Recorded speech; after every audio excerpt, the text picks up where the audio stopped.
everyone, it's Melissa. Welcome back to Quiet Little Crush. Today I'm doing the first in a series of haul videos of some craft supplies that I bought from a store called Scrap DC. Scrap DC is a non-profit, donation-based creative reuse store serving the craft community and is located in Northeast Washington, D.C.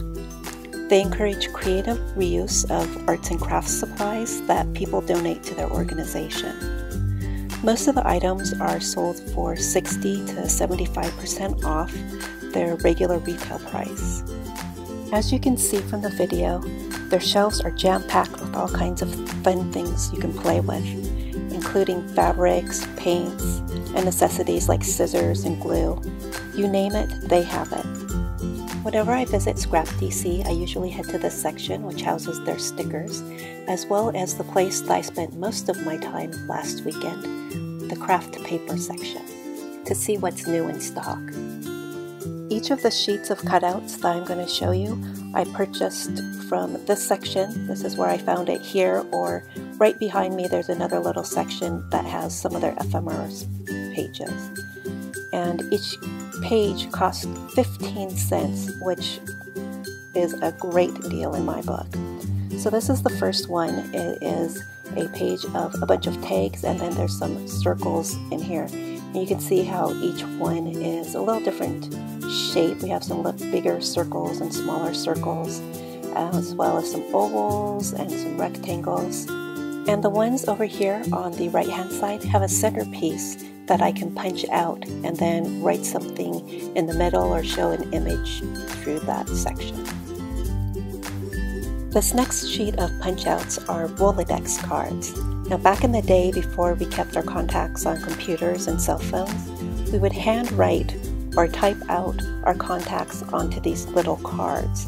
They actually came in packages of like 50 or 100, not as punch outs like this, and you would then flip through them in a Rolodex to find the contact that you were looking for.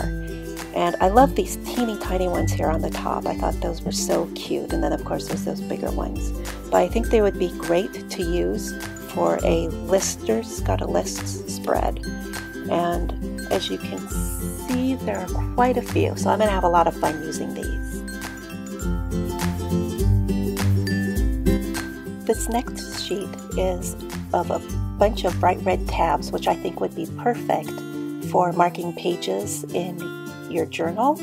I'm definitely going to use this in my lister's journal and maybe even in my planner, I think. And there are these teeny tiny ones here. I think there's 3 of them. They say number 1, number 2, number 3.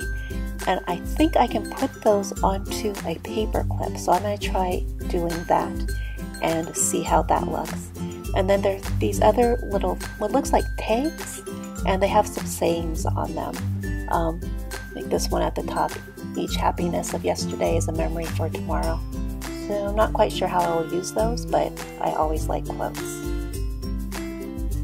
I'm not sure how the coloring is going to come off on camera, but this sheet has a bunch of different images, and it's like the silvery gray. I think it's supposed to look like tarnished aluminum or metal or something, but you can see these old-fashioned images here with the pizza cutter and the scale, and I love old-fashioned looking, vintage looking things. So I can't wait to play with this one. And also those centers punch out, so I might use it in my planner. Now, I'm trying to get a little more color into my Lister's Got a List spread, and that's one of the reasons why I picked up this page of a bunch of different kinds of, I guess they're tags. Yeah, it says so at the top of the page. These are all tags here. So I'm going to go ahead and punch these out and use them both as decoration and to list out some lists. And along the lines of trying to get some more color into my spreads, I also got this one, which is also a bunch of tags. Really brightly colored tags in a bunch of different colors. And I love these teeny tiny ones down here on the bottom. There's a bunch of different images. We have a dress there and a house, and looks like a little girl's dress. And there's duplicates of each of the images. There's another little dress there. So that is the last one, let me go ahead and give you an overview of everything that I showed you. And while I'm doing that, I just wanted to add a couple of things. First of all, Scrap DC gets a lot of donated items, and because of that, I'm not always going to know where they came from.